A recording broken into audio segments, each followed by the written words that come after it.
This Hangout on Air is live. Week 13. And in fantasy football circles, people know what week 13 means.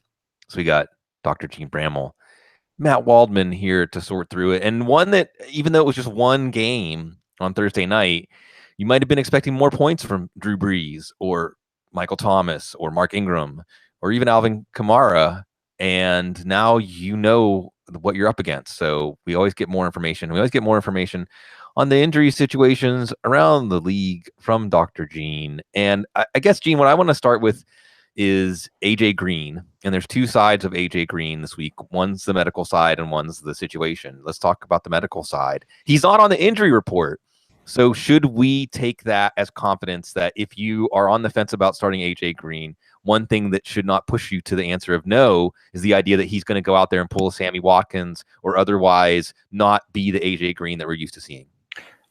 Correct. Yeah, I don't think the health is a major concern. There's some risk of aggravation today, but I think what we didn't hear last week before he didn't practice and play was anything from Green at all. We heard from Marvin Lewis and we heard from Ian Rappaport and all sorts of other folks that said Green was preparing to play, and then we didn't hear anything at all. On Monday, Green said, "I'm playing. I don't care whether Andy Dalton is here or not." And those are things we've heard from him in the past when he's recovered from hamstring injuries and otherwise.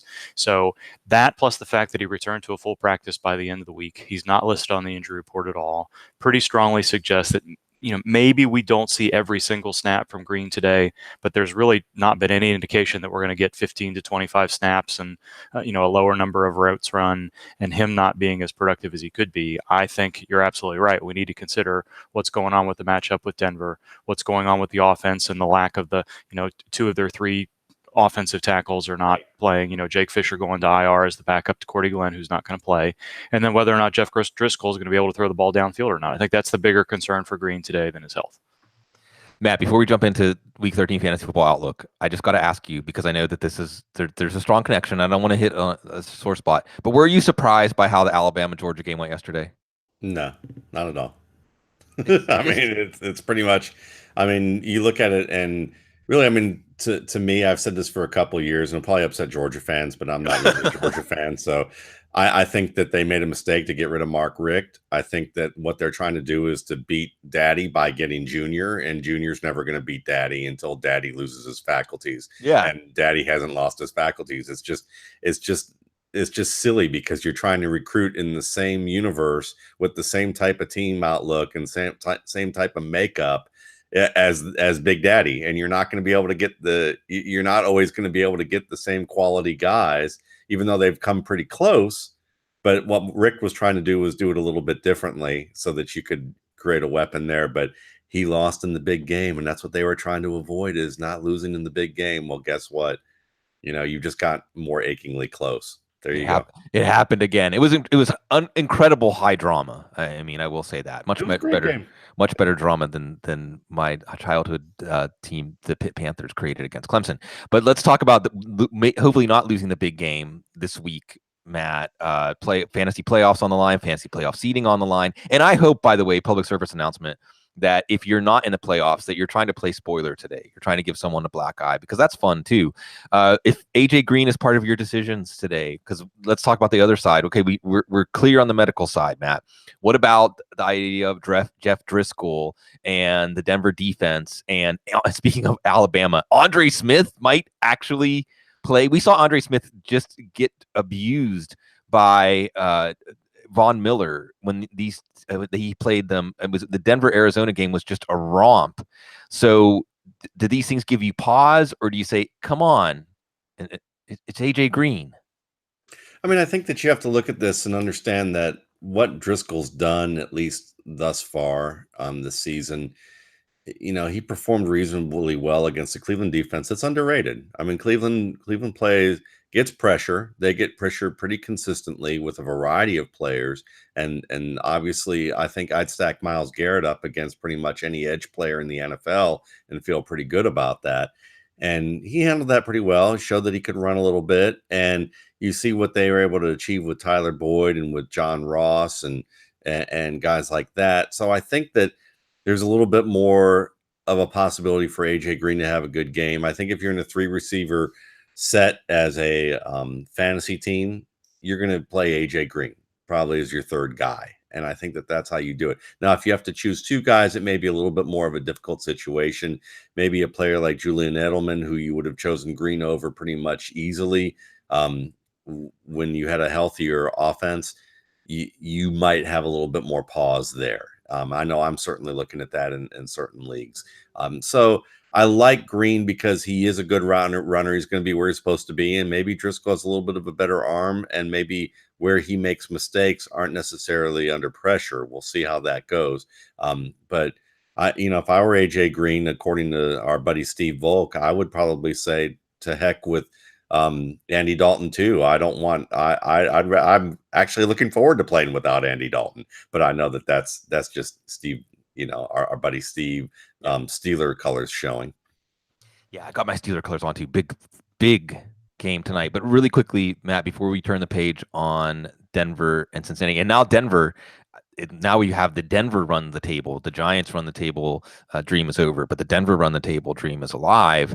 What do we have? What AJ Green's return? There were probably a lot of people poised to play Tyler Boyd this week. He actually looked pretty good catching the ball from Jeff Driscoll last week. Is this a net, and Joe Mixon too? Is this a net positive, negative, or no change if you were deciding on Joe Mixon or Tyler Boyd this week? Well, I think it's because of the fact that Boyd has played well and that Mixon is certainly going to be a weapon. Just depends on how much of a weapon he will be in the receiving game this week. Certainly, you would say from a rational standpoint against those linebackers that he should be. That's why AJ Green isn't a wide receiver 1 or maybe even a wide receiver 2 with some of the choices that you might have this week, is because I think Boyd and Mixon will be viable targets, and it's not going to be Green taking away from them. I don't, as much as Green can beat certain people deep, we just don't know whether Driscoll is going to be able to hit some of those deeper throws in a manner where that the rapport is going to exist, or whether he's going to take those chances and actually try and, trust AJ Green with some of those 50-50 fade routes that will be just kind of up for grab situations. And just to echo what you said, Matt, AJ Green's my number. Well, he's listed at number 18, but really I've got a log jam between 18 and 22 of players that are basically projected the same, depending on the number of receptions that they're projected for. So I think you and I are on the same page about he's a wide receiver 2, wide receiver 3, so not an automatic play, but in deeper lineups, close to an automatic play. Let's turn the page, Gene, to a game that is going to maybe feature some of the most points of any game this week, and it's going to be where we watched that Alabama-Georgia epic game. What do we feel about Gus Edwards? We saw him get on the injury report on Thursday. It seemed like everything was good on Friday. Jamison Hensley, who's probably the Ravens beat writer I trust the most, said he looks fine, no signs of anything. But we also saw Kenneth Dixon called up. We also saw Alex Collins go to IR. So lots of ins, lots of outs, lots of action. Yeah, lots of what have yous. There's new information has come to light. It's always, losing F. There we go. When I start talking about these things, my mind is always going to go back to Lebowski and everything. Like all of life is in that film. But I don't know that we're going to get much advice on Gus Edwards. What do we think about Gus Edwards, at least on the medical side, after all of the changes in the Ravens backfield this week? I think he's going to be fine. There wasn't really much indication that he injured himself last week. I think the Ravens knew that there was something going on with Alex Collins. They weren't really sure where Kenneth Dixon was going to be health-wise, whether or not he's going to be ready to go. So I think Wednesday was more of a rest day, and it's a little bit unusual to think about a player who's really only been involved in the offense heavily for 2 or 3 weeks getting a rest day already. But I think that's, they don't want to overwork Lamar Jackson in the run game if they can avoid it after a couple of weeks ago. So they want to make sure that Edwards is as healthy as possible. Full practice on Friday was a good sign. As you mentioned, I'm going to roll with Jamison Hensley, who said that Edwards looked fine Looked like he was moving laterally well. He looked explosive. There wasn't any concerns. And despite Alex Collins being listed with another full practice on Friday, Hensley said he didn't see him at all. He wasn't doing anything. So I think it was pretty clear from the Friday notes that Edwards was going to be okay. I don't worry too much about the questionable players in Baltimore. Every once in a while we get a surprise like we did with Collins last week. But generally when we hear some positivity from the team, those around the team, he's expected to play. And yes, Kenneth Dixon is involved, but you don't expect him to take a huge chunk out of Edwards' workload, as well as Edwards has been playing and Dixon just coming back now. It may be a little bit of an issue going forward, maybe next year as well, but I don't think Edwards' health is a big concern today. And Deion Jones back this week. Should we expect to see the Deion Jones we saw before his injury? I hope so. It really seemed like the Falcons were taking their time with this, knowing that, unlike what we've seen with Des Bryant and Julian Edelman and so many other players with these foot injuries over the years, where they try to come back within 4 to 6 weeks and they're not healthy. Greg Olsen last year. I think in this case, they've taken the full 12 weeks to allow that to heal as much as possible. They allowed him to recondition 2 or 3 weeks consecutively, knowing how important he is in coverage. You would think that they gave him that extra time because a limited role for Deion Jones is really not that helpful to the Atlanta defense. They need him there for every down, and hopefully that's going to be the case. Full week of practice this week. He's off the injury report. Should be good to go. Okay, Matt. There's a lot to sift through from a fantasy perspective in this game.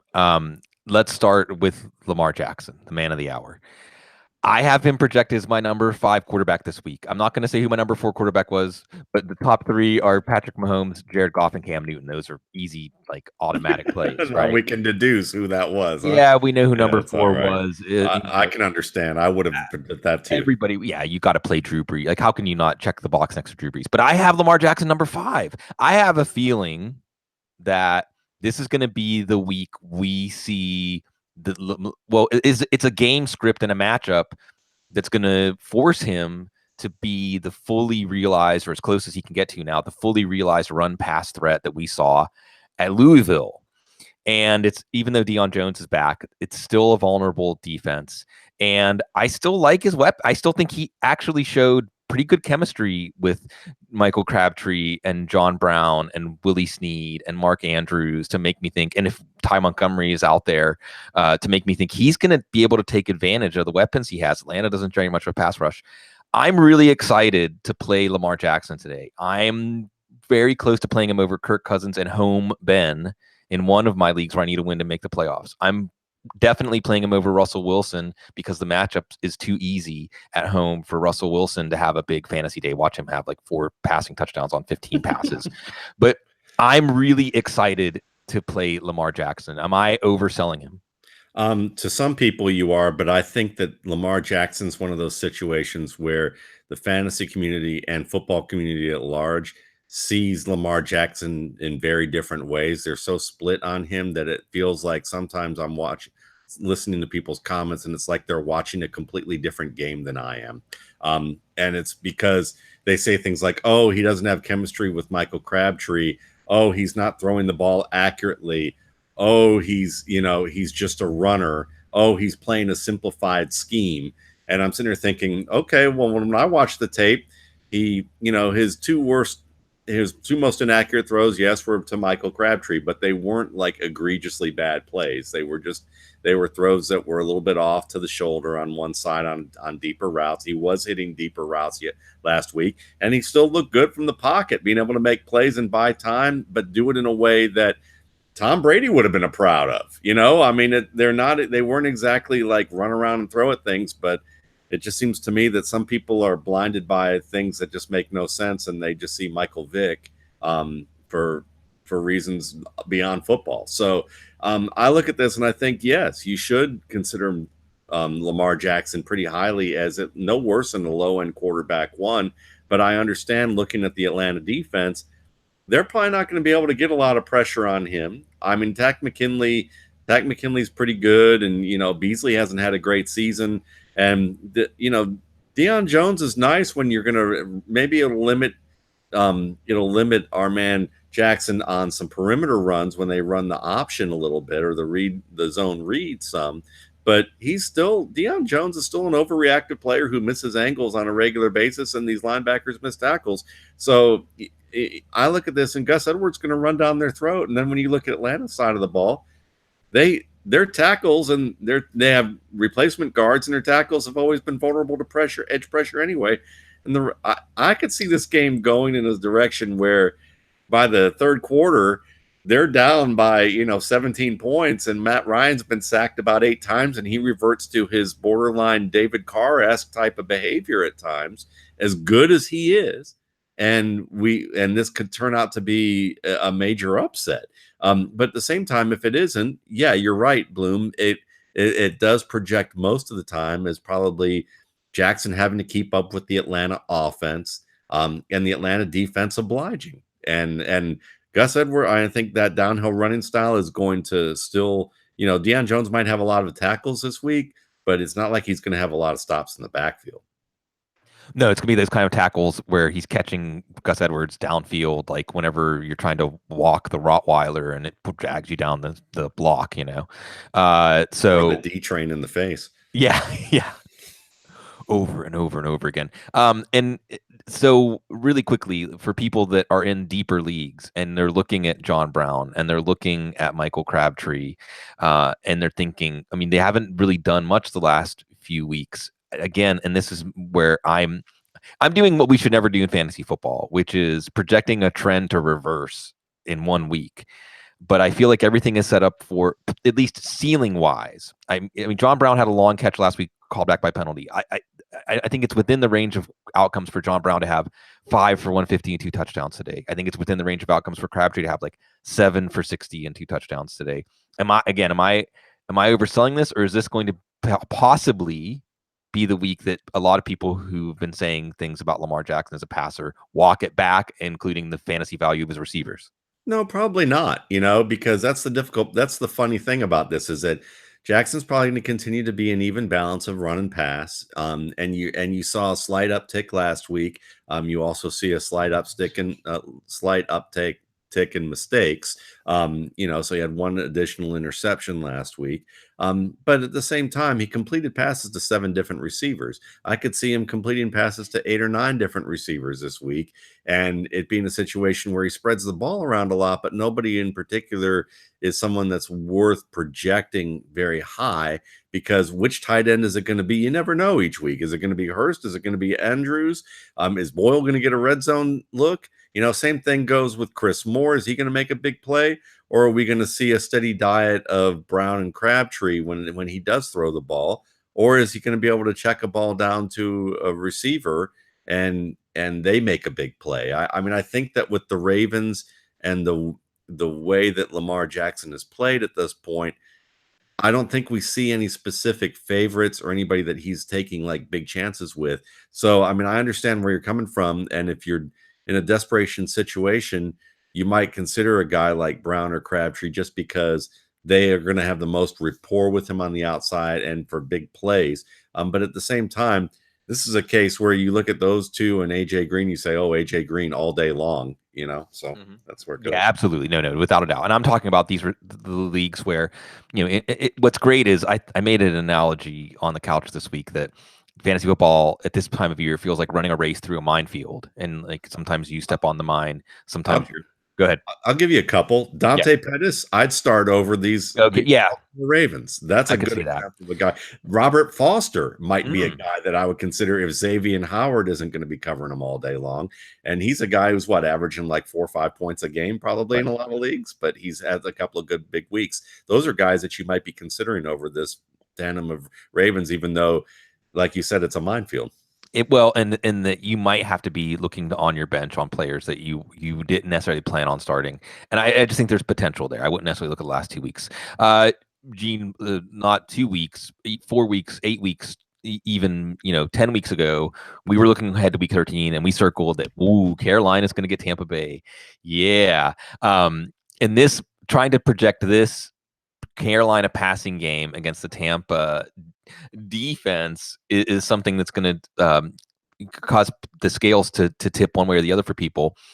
It sounds like if you thought the Tampa pass defense was bad, wait until you see the week 13 Tampa pass defense. But it also sounds like if you thought it was tough to project the Carolina passing game, it might be even tougher this week.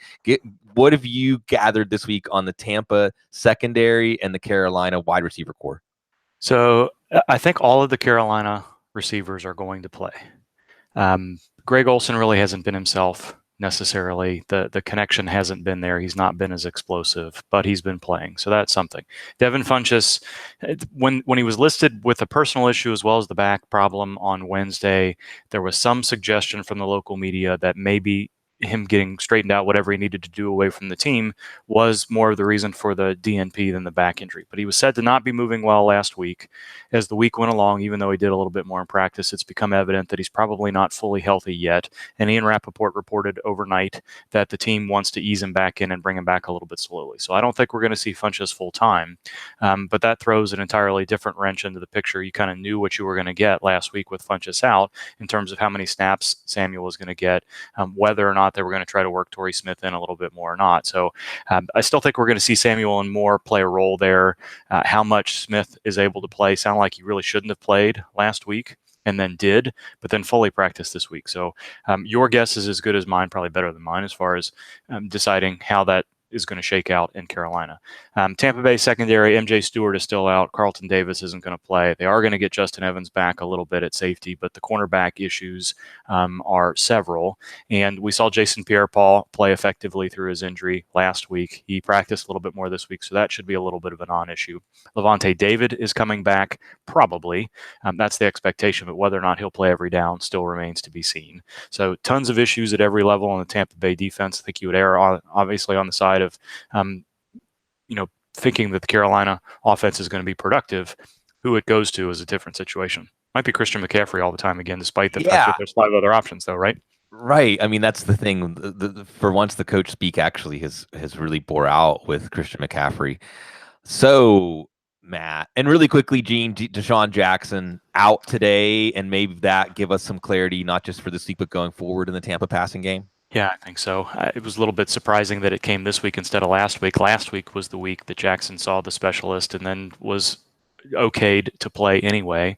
And then he was practicing a little bit earlier this week too. So a little bit unusual that it took this long to happen, but this could be a little bit longer term injury. And if Chris Godwin can get a foothold today, we may see him moving forward a lot more too. Okay, Matt. Week 13 decisions.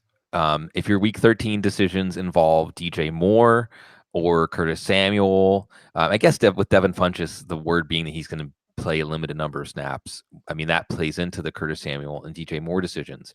But and Greg Olsen, for that matter, I'm going to throw him in there, Matt. But the idea is you're looking at your lineup this week and you're thinking, okay, on one side, DJ Moore, the way he's playing against Tampa, how can you bench him? Curtis Samuel gets a touchdown every 4 or 5 times he touches the ball. Had 2 touchdowns the first time these teams met. How can you bench him? But on the other hand, you can see Cam Newton only throwing the ball 20 or 25 times. And like Gene was saying, maybe 12 of those are to Christian McCaffrey for 9 receptions. And Moore has 2 catches and Samuel has 2 catches. And you leave somebody who could have been a lot more productive. Maybe Adam Humphries on the other side of this matchup or Chris Godwin, who you feel more comfortable about their volume. How do you approach decisions with DJ Moore and Curtis Samuel today?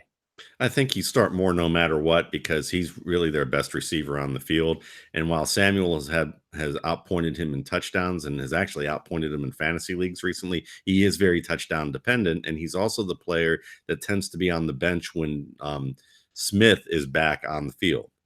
So if they put Smith back on the field and let him be used a little bit more, that's probably going to cost Samuel a little bit more than DJ Moore. At the same time, against Tampa last time, Moore and Samuel combined for 66 yards and a touchdown in the rushing game. So you got to understand that they're probably going to also use that running game as well with those receivers.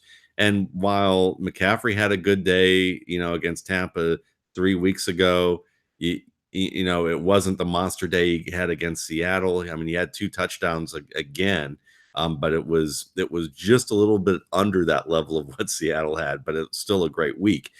But I think Funchess, if he's only going to play limited snaps, then it's like Funchess and Smith kind of function as kind of one option, and that will probably hurt Samuel more than it will hurt DJ Moore, and maybe hurt Ben Greg Olsen. That was his best week. It was 6 for 76 and a touchdown. So I'd probably say that it's Funchess and Smith and Samuel that I'm worried about the most. Moore, McCaffrey, those are guys that are must starts. And then if you're going to take a chance, it's probably going to be Samuel and Olsen that you take that shot at.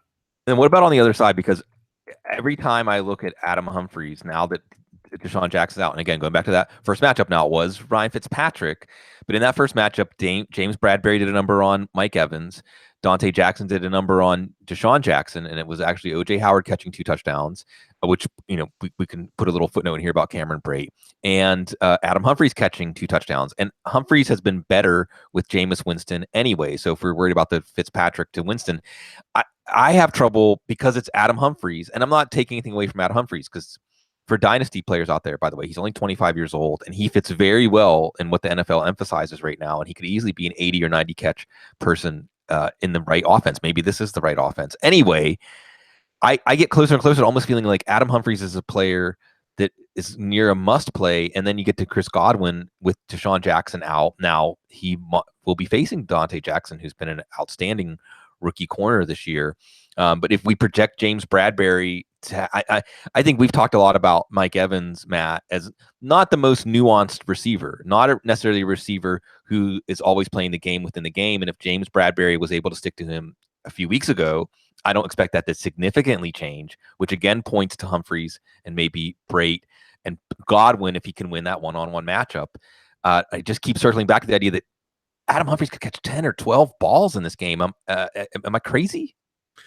No, I mean, I don't think you're crazy for that. I mean, certainly he came close. He had 8 last time. So that's certainly a situation that could happen again. And you also have to understand that with Evans likely to get at least held down a little bit, or the possibility of that, Chris Godwin is a better route runner. He might be the best route runner on the team who isn't a natural slot receiver because he does a little bit of both. And I think that with Jackson out, it does give Godwin more opportunities. It's not like I see Godwin. I mean, I'll have to go back and check, but from what I've seen, it's not like that Godwin's making mistakes. It's just that he's not getting targeted. And it doesn't mean that he's not getting open. It just means that maybe he's the 3rd or 4th option when Jackson and Evans and Humphries were all on the field along with Brate. But I think that this is a game where Godwin's a little bit more elevated, and he might be a guy that you'd be considering alongside AJ Green in some leagues, as that high end 3 option. You probably look at Green a little bit more and feel a little bit better about him. But I'm starting Godwin in a number of leagues this week just because I like the matchup.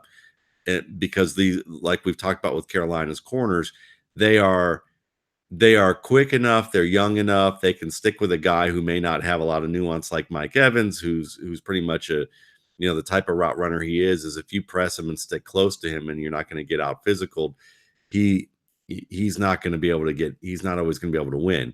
But they're not great against really strong route runners. And I think Chris Godwin certainly classifies in that realm.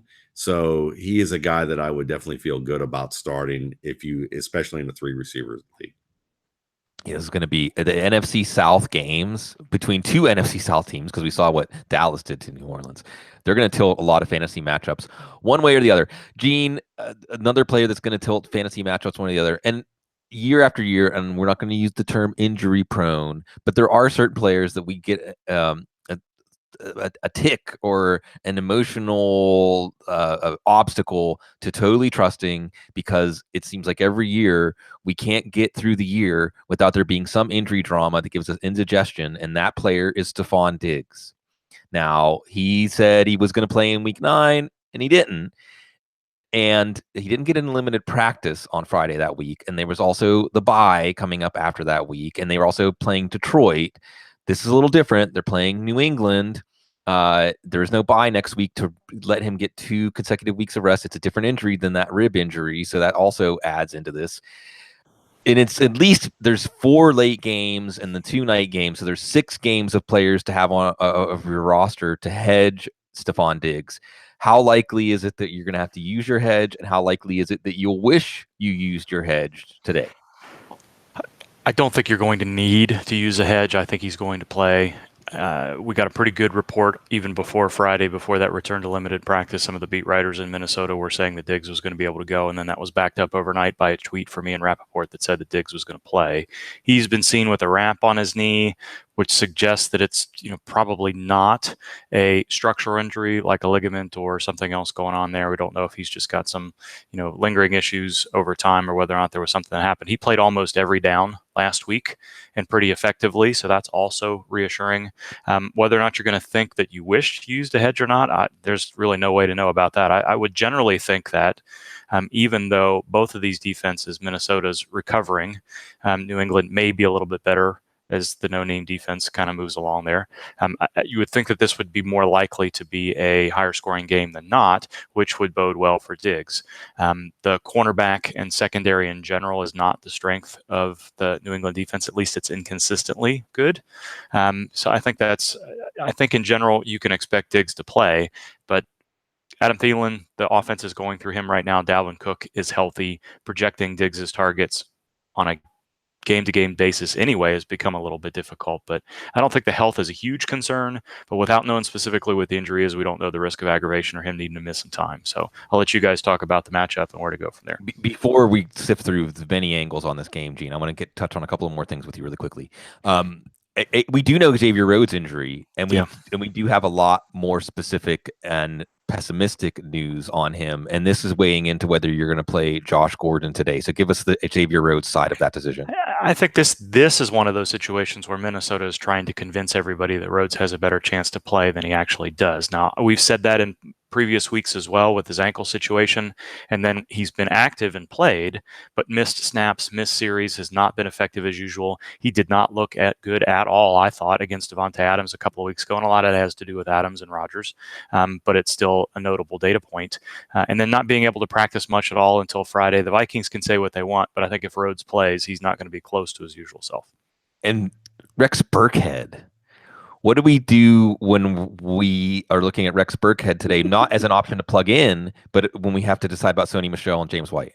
Yeah, I think folks that are holding on to Michel, hoping that he's going to be a playoff stud for them, need to hope that he looks very healthy today and productive. And he has, but in order to keep Rex Burkhead from taking 10 to 15 of his snaps and 3 to 5 of his touches, which are really important if we're looking for a ceiling expectation for a guy who's probably in the running back 2 category, he needs to continue to look healthy, not fumble the ball, and be productive in all phases of the game. And this is for just my own gratification, and I'm going to bloom him by doing this. But was Rob Gronkowski on the injury report this week? Yes, he was limited on Thursday only, and then he wasn't listed on Wednesday at all. And as the Patriots, the Bears are the only other team that does this, but the Patriots took him off. They didn't even list him as full on Friday, and then didn't put him on the game status report. And bloom yourself if you like, but I thought he looked as good as he did all year last week. I don't think he was 2017 Gronkowski necessarily, but they trusted him with 50-50 balls down the seam. He looked a little bit more explosive. He played every snap, including all the blocking he usually does. I don't think he's fully there, but I think you can expect him to get pretty close to his usual targets. He also had 3 red zone targets, and he had only had 2 in the 11 weeks, knowing he'd missed a month or so worth of games. But that's a good sign as well that they're assimilating him back into his usual offensive game plan. And as long as he looks healthy, and just the limited kind of the rest day on Thursday was the only thing we saw this week at all, it's a pretty good sign that for now Gronkowski is as trustworthy as he's been all year. Okay, Matt, this is such a fascinating game. Such a fascinating game. I could see this being a low-scoring game. I could see this being the highest-scoring game of the day. I think this is a really interesting game when you try to project in your mind's eye how the Minnesota defense is going to match up against the New England offense and vice versa. Let's start with Stephane Digs, Matt. Do you just say, look, we know in its range of outcomes, especially in this matchup, like something like 10 catches for 100 yards and a touchdown is absolutely there. And whatever things we remember about how he plays when he's on the injury report, you just throw it out the window. You have to play Stephane Digs, or do you pause because of this injury trauma with him? It's interesting. I mean, personally, of the 7 leagues I'm in, there are two leagues where I don't have playoff contenders, and one of them is I have Stephane Diggs, and it's like Stephane Diggs or Spencer Ware.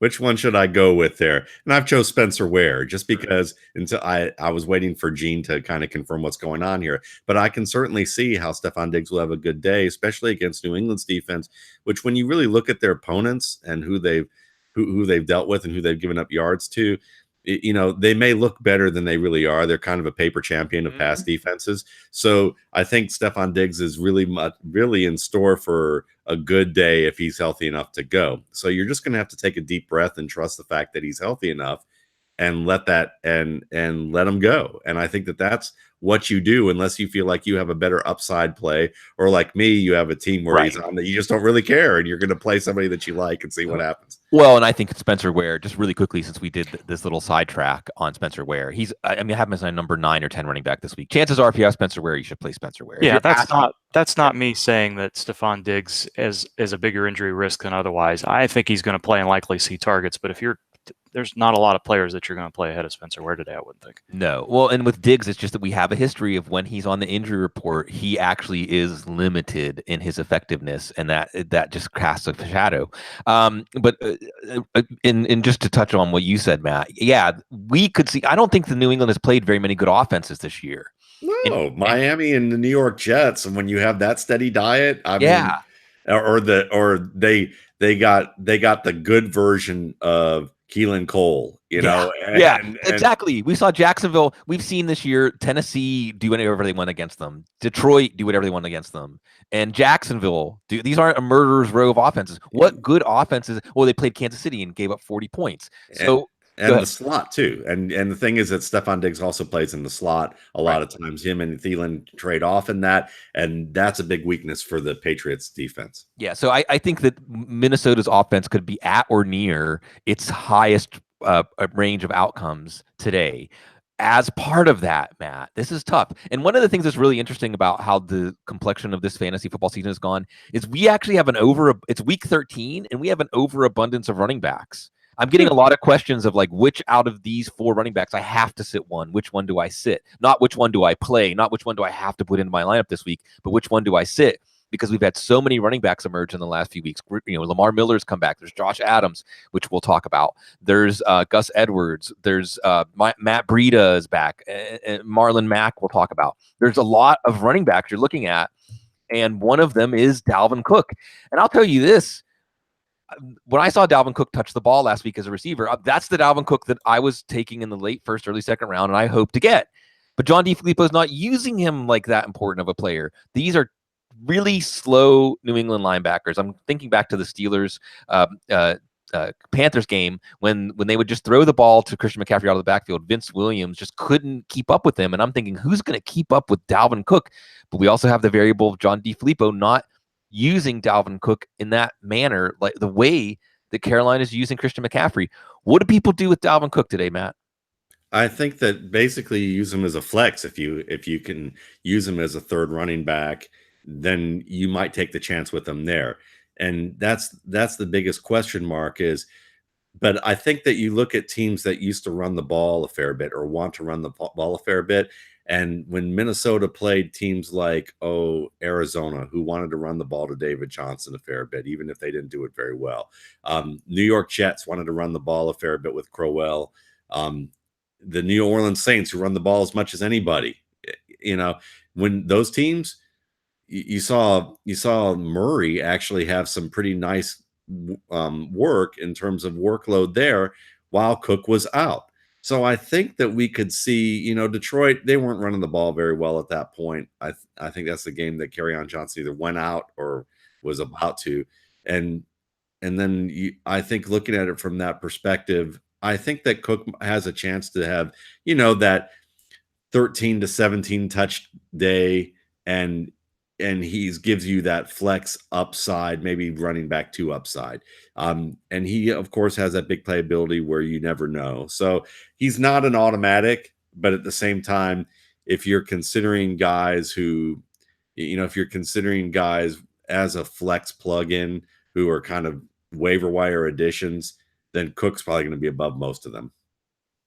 Looking at the New England side of this, Matt, I mean, you're going to play with the Xavier Rhodes news. I think you got to play Josh Gordon. Yeah. And of course, you're playing Rob Gronkowski. I think you got to play Julian Edelman, because I think if the tougher the Minnesota defense is, the more likely Edelman, the potential for him to catch 9, 10, 11 balls goes up, because that's the pressure release valve for Tom Brady. But this Minnesota defense pretty healthy up front now. What about the backfield though? What about James? I mean, James White helped get you here. Sony Michel, when he's healthy and has good matchups, helped get you here. But now we have that third wheel or monkey wrench or whatever you want to call Rex Burkhead. Is it overreacting to want to put White and Michelle on your bench when you factor in the matchup and the return of Burkhead? Yeah, I kind of think so, because I like Burkhead as a player. He's a good football player, but I kind of feel like that fantasy owners look at, and fantasy analysts in general look at Rex Burkhead, and they see like Jim Brown in the mirror when they see Rex Burkhead. I mean, some of the reactions to him are just kind of mind-boggling. And certainly I think Gene hits it on the head very well, is that it could cut into Sony Michel's time if Sony Michel doesn't continue to play well, and if he can't hold on to the ball, which has been a big problem in his career. So I think you have to play White and you have to play Michel this week. And Burkhead, I mean, maybe they'll try and feed him in, and that will show immediately that they don't trust Michel on that level, or that they just feel like Burkhead's that good. And, Bill Belichick has his man crushes. As emotionless as he seems, he definitely has them. And Burkhead was one of those guys that he had a man crush for a very long time. So we'll see. I would still take my chances though with those two backs and let it play out. Okay, Gene, we had with Indianapolis and Jacksonville, we had a lot of injury news over the course of the week that factored into our eventual decisions. And we have to now set our lineups. We've got two major situations here. One is Marlon Mack and the concussion. And then the other is Jalen Ramsey, which may or may not give you a nudge one way or the other on T.Y. Hilton this week and on Andrew Luck. What's our latest? What are our expectations on Mack and Ramsey in this matchup? I think Mack is fine. I don't think as relatively speaking as you can be of having concussion, right? I mean, I don't want to go that far. But again, when players are cleared to play, this isn't the same as a high ankle sprain or a hamstring strain or a groin strain or something like that, where there's a high risk of aggravation. There is a risk of concussion on every play in the NFL, but he shouldn't necessarily be expected to be more likely to suffer something today. So that aside, Mack fully practicing Thursday, Friday, wasn't on the injury report, which means he got cleared by the independent neurologist 48 hours before game time. You can expect him, if all goes well, and there are no injury issues of any type, and he's been foot and hamstring and lots of other things throughout the year, that he can get his recent workload. Jalen Ramsey's an interesting situation. He almost always plays through whatever he has, but whatever has infected the Jacksonville Jaguars defense this year has infected Ramsey as well, and he's clearly not been the same player despite all the trash talk and him trying to build himself up and probably prepare for the game and everything else. He's just not been the same player. So I expect him to be on the active roster. How effective he'll be is a different situation. So, I mean, Matt, I think you're playing T.Y. Hilton one way or the other. Maybe it's the Jalen Ramsey thing is something to affect you, your decisions maybe in DFS or something like that. But Marlon Mack is another one. Again, we have this overabundance of running backs as we enter Week 13. The first time these two teams played just a few weeks ago, Marlon Mack didn't do anything. No. But this is also a Jacksonville team that just went through like watching their house collapse last week after the game. And during the game. And for that matter, they don't have Leonard Fournette in this one. So they may have trouble keeping this game on any sort of manageable game script. Are you confident in Marlon Mack because of the overall outlook for the Colts? Or are you just taking at face value that if Jacksonville stuffed him a few weeks ago, they'll stuff him again today? Yeah, well, I mean, they stuffed James Conner the week after that. And LaShawn McCoy didn't do much the week after that either. So those are also very good running backs. I think the issue is that when you look at those offenses, and then you look at some offenses like Philadelphia at times, who also plays a lot of gap scheme type of looks, I think the Jaguars match up pretty well against gap scheme running games because they're very athletic and they can get downhill and shed blocks and give a pushback there. Against zone defenses where there's more cutbacks and chance for undisciplined play and you're not maintaining your gaps, they get shredded by guys like Ezekiel Elliott, Lamar Miller, Kareem Hunt, and the like, and guys before that who run more of those types of looks. So I think it's a lot of it about the running scheme and the running back, and Marlon Mack still isn't really anything more than a gap scheme runner. Now, if they put Jordan Wilkins in there, I think that there might be a little bit of a better chance for some play. And he did have he had a 53-yard reception that week, but that's not likely to happen with Marlon Mack healthy. So this is really going to be about the Jaguars passing game matching up well against the cover 3, one high safety of the Jacksonville defense, which then benefits guys like T.Y. Hilton, who's going to get open under the zone and between the corners and the safeties, especially with all these different formations that make these guys think and the play action that comes with it, whether or not the running game is working unbelievably well.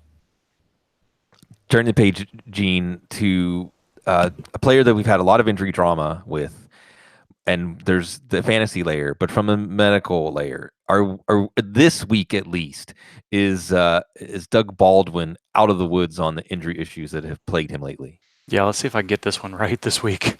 Both Melvin Gordon and Doug Baldwin looked a ton more healthy than I thought they would be last week. Gordon, unfortunately, I don't think that injury had anything to do with what was going on before, but it was good to see him healthy. And then we're getting some, not to go on a Gordon tangent here, but we're getting some good news that he may be back maybe next week. But I think that's the team's way of getting out there that they're hoping to have him back week 15 against Kansas City. Baldwin looked much healthier than I expected. There wasn't any positivity about him at all. Barely ran through Friday. Pete Carroll wasn't optimistic at all. The first views of the pregame warmups last week were, well, they're talking, is he going to play? And then he jumped into the wide receiver individual drills before the game, and he didn't look limited at all last week. After the game, Pete Carroll said that Baldwin felt better than he did before the game. Carroll speak there, but that's a good sign that there wasn't a setback. Pretty much fully practiced for what a Seattle veteran will do. It's not unusual to see them miss some practice at some point during the week, and then wasn't listed on the injury report at all. So given what we saw last week, things look really up for Baldwin. Targets are a concern as always, but I don't think health is a big concern with him either this week. What is a concern in this game, Matt? And you mentioned, and I hope there's some ominous stuff. Marquise Goodwin is I love him as a player, and he seems like there's a lot of things to root for him as a person off the field, and he's going through something right now. I don't know what. He's not going to play though, and Pierre Garçon's not going to play. We mentioned Dante Pettis. I think that George Kittle on the San Francisco side of this Seattle matchup, I mean, he's earned his way well into our circle of trust, and so has Matt Breida. Last week, they got blown out on the road against statistically at least a good run defense at times, and he was fine. He was the one of the bright spots. So the San Francisco side, there's not much. This could be the last stand of Nick Mullins. We'll see. But on the Seattle side, Matt, one way of thinking I have appealing to me is Seattle's going to run the ball 40 times in this game. And if they can get away with passing it 15 times, that's what they're going to do. And chances are they are going to be able to do that at home. So a Lockett, a Baldwin, a Russell Wilson, what did you expect if Lockett catches 3 balls for 40 yards and Baldwin catches 4 balls for 35 yards? And maybe if you're lucky, you get a touchdown in this one. It's going to be Chris Carson. And we also are getting word this is a big week for Rashad Penny. And let's add another running back to the mix. So it was your adopted team. Now, I know that your loyalties have moved westward or eastward into the heartland. But what about people that are considering tough choices about their Seattle Seahawks today? Yeah, I mean, I still have a soft place in my heart for the Seattle Seahawks, and I like how they troll the league about running backs don't matter, especially some of those people. I think Ben Baldwin, who does some nice work, he's a Seattle writer. I think it's fun that they're unintentionally trolling him, week in and week out. But with their run game. But I would say, looking at this game, the thing is that this is one of those upside, boom bust weeks for these wide receivers because of the fact that the play action game works so well. And Ahkello Witherspoon is kind of a soft corner in terms of his physicality. He's not a very physical guy. Guys like Doug Baldwin or Tyler Lockett could just get wide open on him, or David Moore. And it just turns into a situation where you have 3 big play talents who could have huge weeks.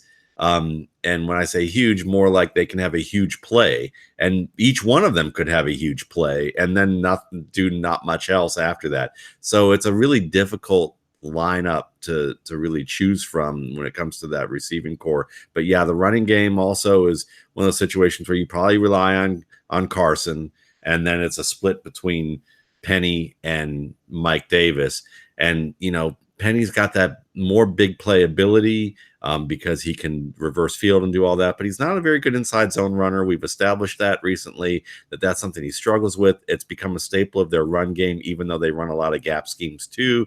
But sometimes he's making good plays off of bad decisions. And when you have that kind of talent, that can happen, even though he's going to make some mistakes as well and have some tackles for losses. So I think that when you're looking at this, all of these guys are kind of wide receiver threes. I'd probably play all of them above the Ravens receivers, but they're guys that are probably in the highest end of that tier. Yeah, it's a similar proposition to the Ravens receivers where the opportunities might be small, but they could be high value, big opportunities, and just hope they can take advantage of them. One last injury situation, and then we'll open up a little more. Like, let's just turn back into fantasy players. Gene, this Josh Adams thing, Saturday, we don't always pay that close attention, but he had a limited practice. It's been difficult. I think Reuben Frank said that he expects him to play, but this is also that classic situation that gives you a bad feeling when they say limited in practice, that often can mean that they weren't able to finish the practice. We don't have, maybe you heard something since we saw this stuff pop up yesterday about Josh Adams, but again, with the overabundance of running backs, a lot of people are weighing Josh Adams, a home matchup Monday night. Adams looked fantastic. They're saying they want to use him even more, and they gave him like 22 carries last week, but that was all before this happened. What, if any, advice can you give us?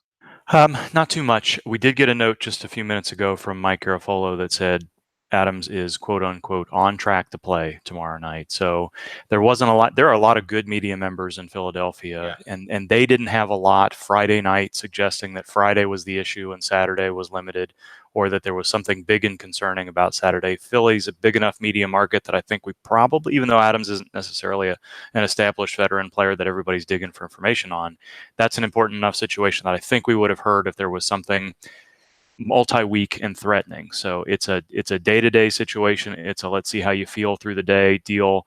That note from Garafolo probably came from somebody that's already seen and talked to Adams today, you would think. So it's a positive sign. Whether or not he's healthy and ready to go, that's a difficult question to answer. Darren Sproles is going to be back this week. Not that he would necessarily be the type of player that would take away carries from Adams if Adams wasn't ready to go. They would probably go in a little bit of a different direction there.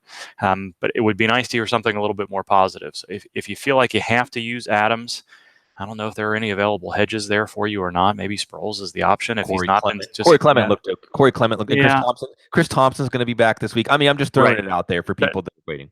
Yes, and whether or not people have been holding on to Thompson or Sproles, maybe not Sproles. Sproles was kind of surprisingly all of a sudden back after that last aggravation. Didn't expect him back much, but I think Adams is going to be active. I think you can plan on him. The game plan would be, because he wasn't injured earlier in the week, for him to do what he's done in the past. How high a risk of aggravation is the question, and I don't think that's going to be an answerable situation before tomorrow night. Okay, let's talk about a few players, Matt, that we drafted expecting to be every week parts of our lineup. And Marcy Rossman, Cecil's with us here, that Marcy Rossman will dance with who brung you. These guys didn't necessarily even bring you, but you might have tough decisions on them. So just, kind of a quick thumbs up, thumbs down, all right? Kind of, is it crazier to bench him or is it crazier to play him this week? All right, Matt? All right. Jarvis Landry. Jarvis Landry. Oh, boy. Crazier to play him. Ian Drake. Crazier to bench him. And Gene, any concern about Kenyon Drake with the shoulder going into this one? No, they've had both. So I don't know. Adam Gase is a crazy person. I think is part of the issue there. So he's got them. It's been like a month that Drake and Devontae Parker have been in no contact jerseys. And then he says, well, it's not injury that's keeping me from putting them out on the field. And, the expectation is that they just can't trust him for some reason or another. But no, Drake has been in and out of games. So that's kind of the level of concern that I had there, which is it does not look like Drake is an issue, but the type of injury that he has can be aggravated at any point. And we have seen him leave the game off and on, be termed questionable, and then come back. So yes, there's a little bit of nervousness with Drake, but I still think it has more to do with what the Dolphins are planning on doing with him and Frank Gore versus what the shoulder may crop up during the game.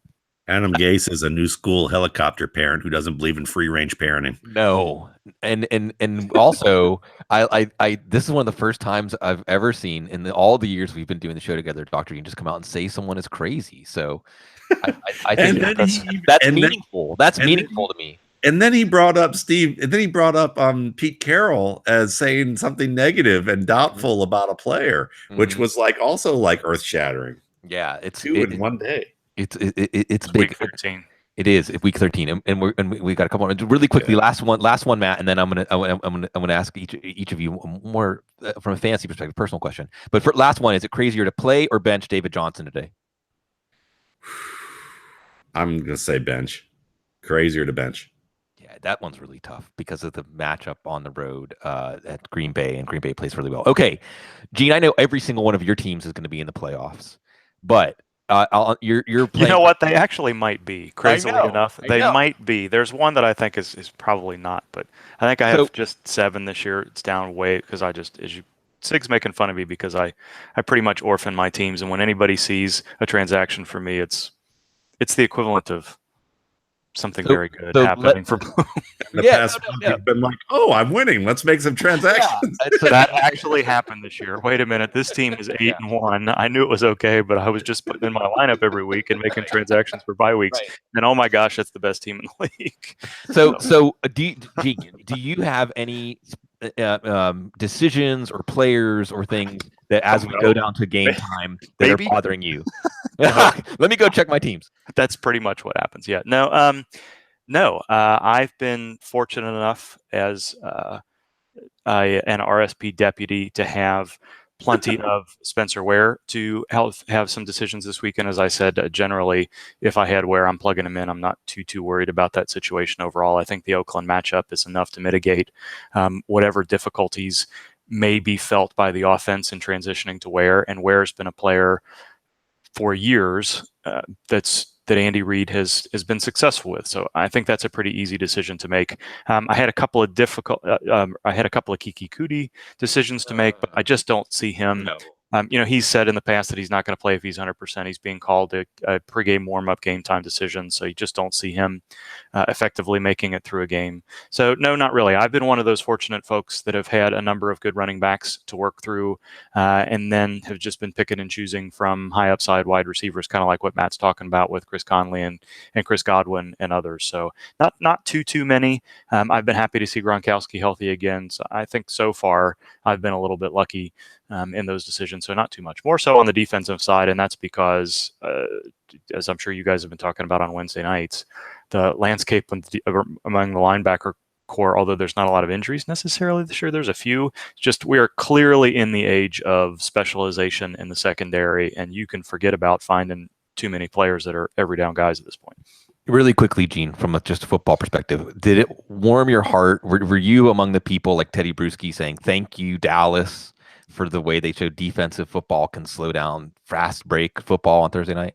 Yeah, and Matt's talked about this. There's lots of folks that have been talking about this lately. You would hope that the defensive coordinators are trying to find different ways to counter with schemes, or being a little bit more cautious and careful about how they choose to defend some of these new, multiple passing options situations. And Doug Farrar's talked a lot about it too.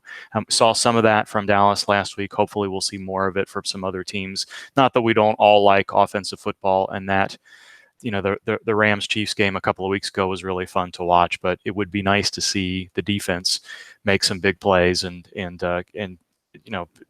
turnovers and that sort of stuff are plenty fun to watch too. Yeah, and it helps to have Jalen Smith and Leighton Vander Esch.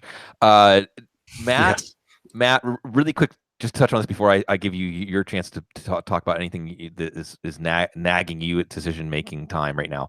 If you were going to pick up one of Damian Williams or Darrell Williams, which one would you pick up?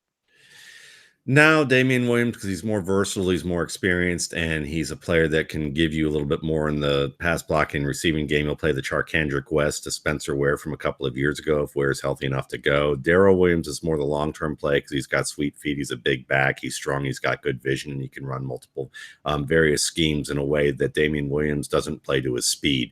So I would say that's where you're looking at. Is now is Damian, later is Darrell. and then even later, Le'Veon Bell. Last one, Matt. Any decisions for you as you're setting your line? Say anything? Yeah, Go ahead. I need to call Gene Bramwell and ask him about Jordan Reed. Where are we at with Jordan Reed? Is he going to play? Do you think? Yeah, it's been a couple of weeks since we saw Reed on the injury report with a back injury. You never really like back injuries because they're tricky, and if you're not exactly sure what they are, any sort of injury can cause some spasms. That we've seen it with Marshawn Lynch, we've seen it with lots of players, Tyron Smith, over the years, where they just don't feel right in pregame warmups. Things seize up, and he misses some time. But Reed has been playing pretty much his max number of snaps over the past 2 to 3 weeks, despite after that back injury. Vernon Davis plays a little bit of a role there, but I'm fully expecting Reed to play, and you would expect him to get whatever 60 to 70% of the snaps that he's been getting.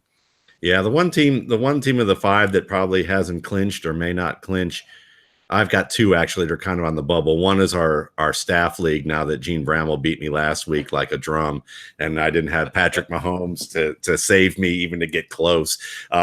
So now I'm trying to deal with all these receivers I picked in the mid rounds, like Godwin and Anthony Miller and David Moore and Dante Pettis are guys I picked up lately. So I'm trying to figure out whether I should, whether it's going to be Miller over Godwin or Moore over Godwin, and I decided to go with Godwin, and that's kind of nagging me in that particular situation. Adrian Peterson and David Johnson are my running backs, and but at the same time, I've got guys like Mike Davis, Royce Freeman, Frank Gore, and Doug Martin, and none of those guys I'm going to start over that, and I have to start 2. So I got to go with the 2 thumbs down guys and hope for the best. And then I think, other than that, I'm in another league where I think the decision has been, do I start Sony Michel or do I start AJ Green? And that's this. And I went with Sony Michel, and I'm, but it's funny because the icon on my team is AJ Green. So maybe I need to go back and start, switch that up. 2 hours. There's still 2 hours. Still 2 hours to figure that one out. Yeah. So those are the ones that I'm kind of dealing with. The rest of my leagues, I'm pretty much in, and I'm not really worried about those teams right now. So, but those are the 2, because I started off strong in our staff league, and then the past few weeks, with Hazley and Gene, we're all in a deadlock tie, I think, at this point. After Gene whipping my tail, and I think that one of us is going to be out with a loss. So it'll be fun. Yeah, there's a mad dash in the OG league. Is that the one you're talking about? Yeah. There's a mad dash. There's like 4 or 5 of us fighting for the last 2 playoff spots. So it's going to be wild. It's going to be a wild week 13. Thank you, everybody, for being part of what we do. We appreciate you. It's our pleasure, our privilege to serve. And I just like to end on that note that we did, because we're with you. We're living and dying with the advice we're giving you and struggling with the same things you're struggling with. We love it. We love sharing this experience with you. Enjoy week 13. You deserve the best always, because you're so